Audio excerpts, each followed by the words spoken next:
Razan Piker foi banido da Twitch por algumas declarações anti-sionistas que ele fez enquanto falava sobre como o ICE tem rastreado manifestantes. Pessoas contra o ICE que espalharam retórica anti-ICE e anti-Israel, ou seja, manifestantes pró-Palestina. Então ele estava basicamente falando sobre um artigo de Ken Klippenstein sobre esse banco de dados do ICE que está sendo construído, sobre o qual agentes do ICE foram flagrados em vídeo se gabando na frente de manifestantes. Enquanto Razan foi banido da Twitch por dizer que assistiríamos ao vídeo, este é o vídeo que fez com que Razan fosse banido. Uma arma também é visível acima do cós da calça dele. O mais provável é que eles filmaram a porra do rosto dele e o colocaram em uma lista de observação. Ken Klippenstein revela na matéria exclusiva Sparta Reaper e Grapevine que manifestantes e outros estão na lista secreta de observação do ICE. Temos um banco de dados interessante. Um agente federal zombou de um manifestante no Maine dizendo: "Agora você é considerado terrorista doméstico. Lembre-se deste vídeo." Já mostramos vídeos como este em várias ocasiões neste programa, onde agentes do ICE se aproximam de contra-manifestantes, se aproximam de manifestantes e os filmam bem na cara. Este é o artigo de Ken Klippenstein, que ele está analisando. No terceiro ou quarto parágrafo diz: dois altos funcionários de segurança nacional me disseram. Ken Klippenstein escreveu isso. Existem mais de uma dúzia de listas de vigilância secretas e obscuras que o Departamento de Segurança Interna e o FBI estão usando para rastrear manifestantes.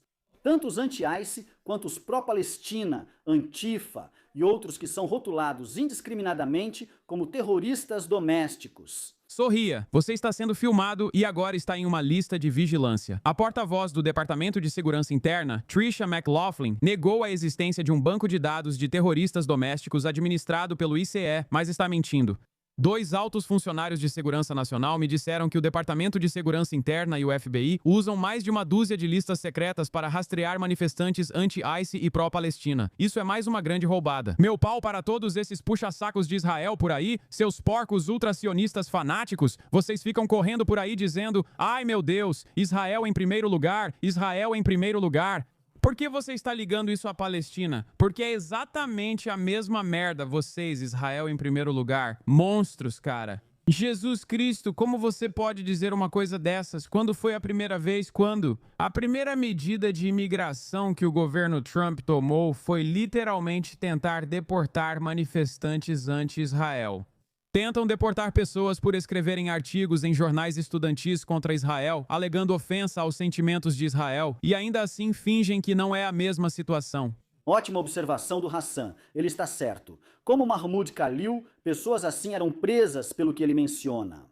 Escrevendo artigos pró-Palestina, artigos anti-Israel, organizando protestos pró-Palestina, anti-Israel, anti-sionistas.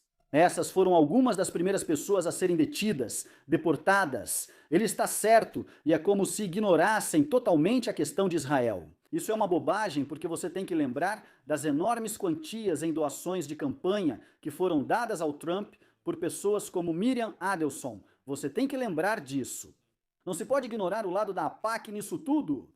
Tipo, Israel e o sionismo realmente se enraizaram profundamente no nosso governo e no nosso. Eles compõem grande parte da classe de elites políticas neste país, certo? Então, se eles basicamente começarem a deter quem quiserem por dizer o que quiserem, começarem a vigiar quem quiserem por dizer o que quiserem. É basicamente isso que Ken Klippenstein comenta aqui.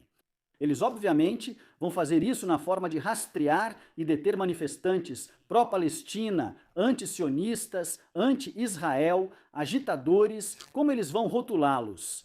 Isso com certeza vai acontecer, com certeza vai acontecer. Como qualquer uma dessas violações dos nossos direitos constitucionais, será usada para fins sionistas, se puderem ser usadas para esses fins. Agora, eu não acho que havia nada de perigoso na retórica dele ali, de jeito nenhum, foi vulgar, ele usou palavrões. Mas somos adultos aqui, né?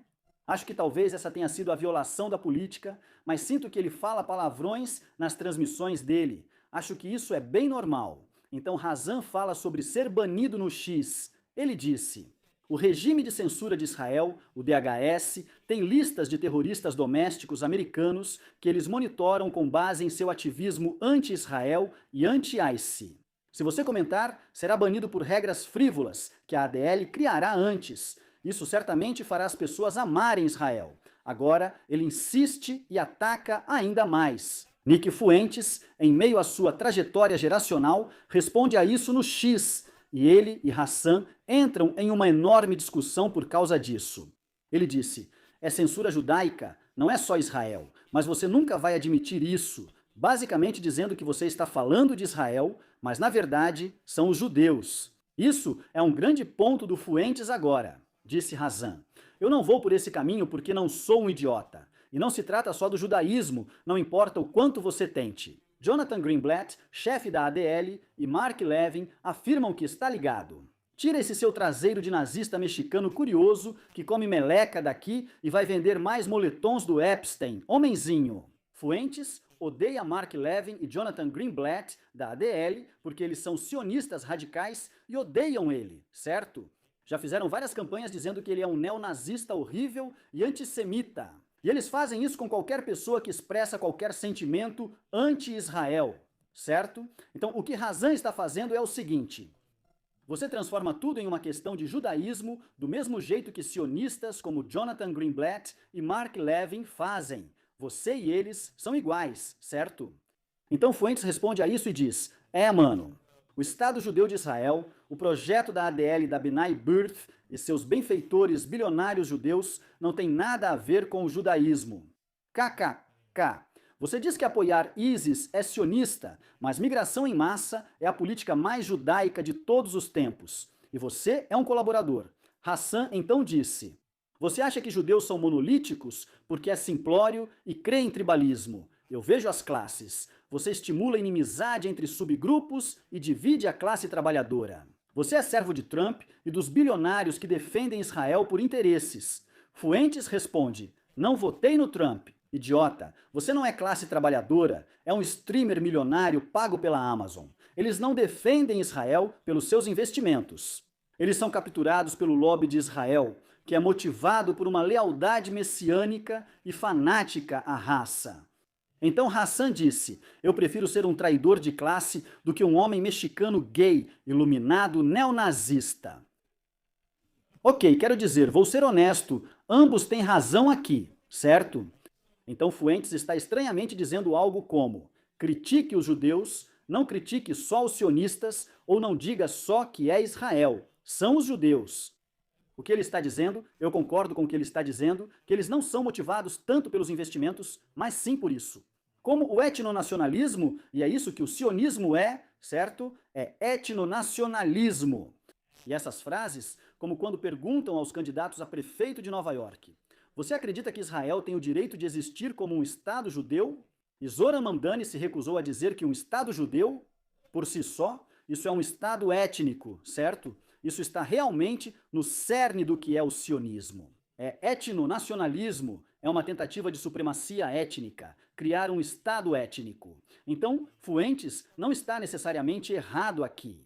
É estranho que ele esteja tentando fazer com que ele diga judeu, você tem que dizer judaísmo, judeu.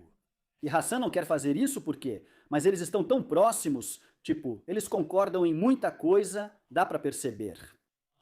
E aliás, nenhum dos dois é da classe trabalhadora. Agora, Fuentes ganha muito dinheiro, assim como Hassan. Então esse argumento do Nick não faz muito sentido. Você é rico, cara, sabe? Não pode mais alegar isso, você já saiu do porão dos seus pais, você é um cara rico. Você ganha muito dinheiro, mesmo que seja na forma de superchats de patrocinadores, você está ganhando muito dinheiro. Então nenhum desses caras é mais da classe trabalhadora, mas acho que eles concordam mais ou menos, só estão em lados opostos do espectro político. Mas, estranhamente, não. Quero dizer, ambos são contra a censura sionista, e ambos já foram vítimas disso, seja pelas mãos da Twitch ou da Liga Antidifamação, ADL, alimentando esse tipo de coisa, tentando fazer com que as pessoas sejam censuradas. Ambos são contra vozes e manifestantes anti-Israel serem colocados em listas de vigilância, Ambos são contra Palantir criar bancos de dados de todos os americanos. Tipo, eles concordam em muita coisa. É só que Nick é muito focado em raça, e Hassan não é tão focado em raça, certo? E eu acho que o motivo pelo qual Nick quer focar nisso em raça é porque ele meio que é um etnonacionalista, certo? Então, ele quer seguir esse caminho. Eles dizem que estão tentando invadir nosso país com o judaísmo mundial ou algo parecido. Precisamos fazer deste país um país cristão branco, uma nação cristã branca tradicional. É isso que a América deveria ser. Isso é o oposto do que Hassan acredita. Hassan, você sabe, acredita que ele é multiculturalista. Ele, você sabe, é contra essas deportações. Ele é turco, ele é da Turquia, certamente não é um etnonacionalista cristão branco. Mas eu vou dizer algo engraçado, porque Nick Fuentes é engraçado. Tipo, ele fala coisas abomináveis, mas ele é engraçado. Estou surpreso que ele não foi mais engraçado aqui. Acho que, em termos de piada por piada, Hassan está levando a melhor sobre ele. Quero dizer que preferia ser um traidor de classe do que um homem gay mexicano é engraçado. O que mais ele chamou ele? Ele continua chamando ele de gay mexicano. Tira essa sua bunda de nazista mexicano curioso que come meleca daqui. Quero dizer, só chegar e falar, ei cara, você é um gay mexicanazi, uma boa zoeira, uma provocação sólida. Ei camarada, gay mexicanazi. Quero dizer, tipo, é bem engraçado, isso é bom.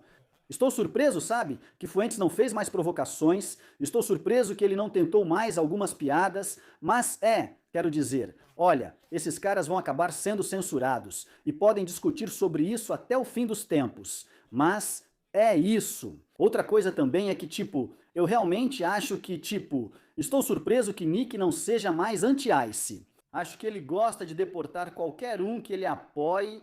Acho deportar, deter e atirar em esquerdistas ou, sabe, imigrantes ilegais, tanto faz.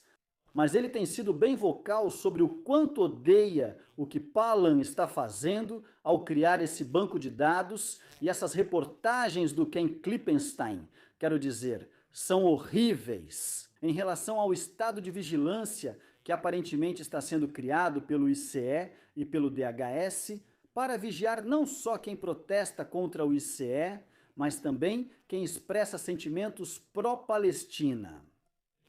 Não é como se fosse, ele diz, é censura judaica, mas é o ICE e o DHS, mesmo que você ache que seja censura judaica.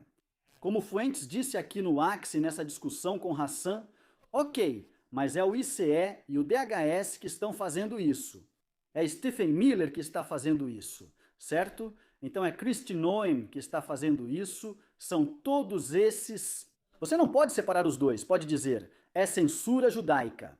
Mas, se é censura judaica, quem faz isso? O DHS está criando os bancos de dados, o ICE está ajudando a criar os bancos de dados. Tipo, é inacreditável, né? Então, tipo, se você é homem, você não pode ser esse cara anti-sionista como o Fuentes está tentando ser. E aí apoiar o que o ICE está fazendo com esses bancos de dados e o que o DHS está fazendo, isso não faz sentido, isso é incoerente.